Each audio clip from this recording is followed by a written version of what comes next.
What was Gojo's true plan involving Yuta and Yuji? Let's pick up where we left off after Yuta chased Yuji as his executioner and killed him. Yuji suddenly regains consciousness in an unfamiliar place and finds the person who ended his life sitting calmly in front of him. When Yuta notices Yuji's awakening, he laughs with relief that Yuji is returned from the brink of death once again. Confused by his own survival, Yuta explains the situation to Yuji, telling him about Gojo's long-term plan. In September, Gojo had tasked Yuta with the responsibility of keeping an eye on Yuji. To carry out this duty, Yuta had to pretend to be genuinely chasing Yuji till death. It turns out that Gojo had been feeling uneasy about the possibility of something happening to himself for some time now, and he asked Yuta to do him the favor of watching over more than just Yuji. In addition to Yuji, Gojo needed Yuta to keep an eye on the first and second year students. However, Gojo's main concern was focused on Yuji, and he specifically requested Yuta to closely monitor him, explaining that similar to Yuta, Yuji has been also targeted for a secret execution. Yuta decided that instead of enlisting another executioner, he would personally assume the role of Yuji's executioner to manage the situation more in his favor. How did Yuji survive the stab in the stomach? He survives it from a reverse curse technique performed by Yuta. When Yuta stopped Yuji's heart, he used the reverse curse technique to heal him instantly at the same exact time. This marks the second time that Yuji's death has been falsely portrayed. Confused, Yuji inquires why Yuta is doing all of this in the first place. Yuta responds that Yuji is important to those who's also important to Yuta. He recalls his own history and how he once possessed an uncontrollable and powerful power. But the difference lies in the fact that the power Yuji possesses isn't his own, sparing him of blame in this situation. Upon hearing that, it's still not good enough as the weight of guilt still continues to consume Yuji. And soon after, Yuji finds the one person that he's been trying to avoid to keep them safer, Megami. He suggests to Yuji that they return to Jujutsu High, wishing to return to the way things were before, if only it was that simple, assuring him that as long as nobody sees his face, there shouldn't be an issue with wandering the school. I'm not so sure how that plan would have worked out if you ask me. Someone would have definitely spotted Yuji if he was over there. With this, Yuji explodes, shouting, "Don't pretend that everything is normal and unchanged when I've caused the deaths of so many people. Many have died because of me," unable to get past all of this. And while the two converse, Yuta reflects on his previous battle with Yuji and comes to the realization that Yuji held back during their fight because Yuji's uncertain of whether he deserves to continue living anymore, just battling this internal conflict. So Megami comforts Yuji and he tells him, he's like, "Man, the responsibility lies between both of us. At the end of the day, they're both Jujutsu sorcerers, not heroes." He reminds Yuji of the basic principle behind his actions in the first place. To demonstrate their worth and existence, they must focus on saving people. Instead of giving up alone, Yuji should start again and begin by saving Megami. At this moment, it's shown that Kamo has orchestrated a new game called the Culling Game, involving people connected to Jujutsu.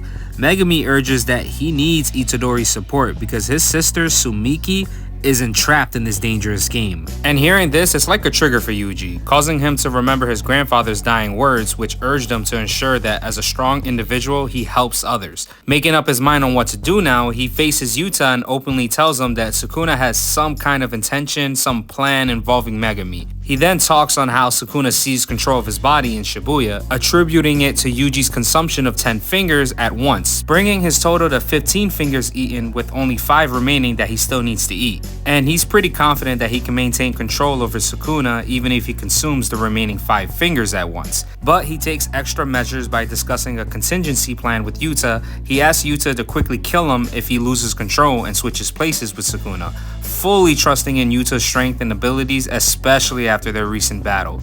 Yuta agrees and Yuji then turns to Megami and asks him what he should do, now fully on board to give the help Megami desires. That's when Megami lays out the plan. Step 1, go back to Jujutsu High and contact Master Tengen, because he may be the only one with answers to all these messes going around in the JJK world. Step 2, find out how to remove the seal on the prison realm to free Gojo, which by the way is a no-no to the higher-ups as they strictly forbid anyone from trying to remove the seal to free Gojo, with the penalty being a huge crime. Step 3, figuring out Kamo's objectives and future plans. In order to get in contact with Tengen, they need to worry about Tengen's concealing barrier. With this barrier, over 1,000 doors are continuously shuffling, and out of those 1,000, there's one door that leads to Tengen. Chozo has an idea to get past it though.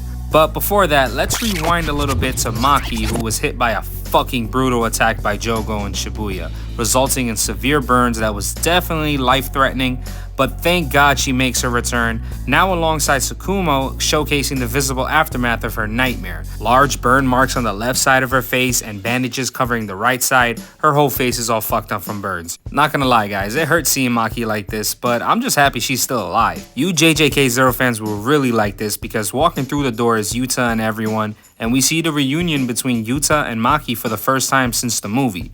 Yuta is thrilled to see Maki but is worried about her being up and moving around so soon.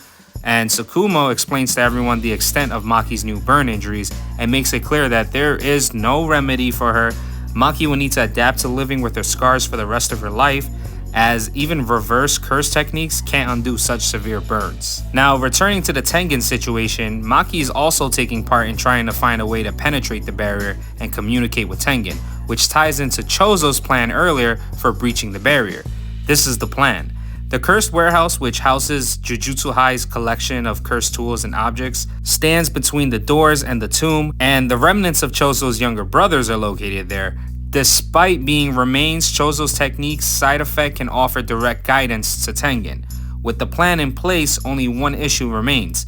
Maki raises the question of who the fuck is this Chozo guy, causing Yuji to react in an unexpected way, at least to me.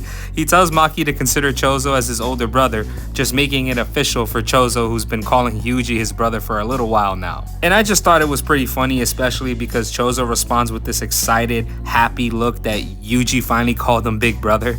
I fucking love Chozo. After taking the elevator and walking through a tunnel, the group finally arrives at their destination, only to be met with rejection from the main shrine, rendering them unable to see anything.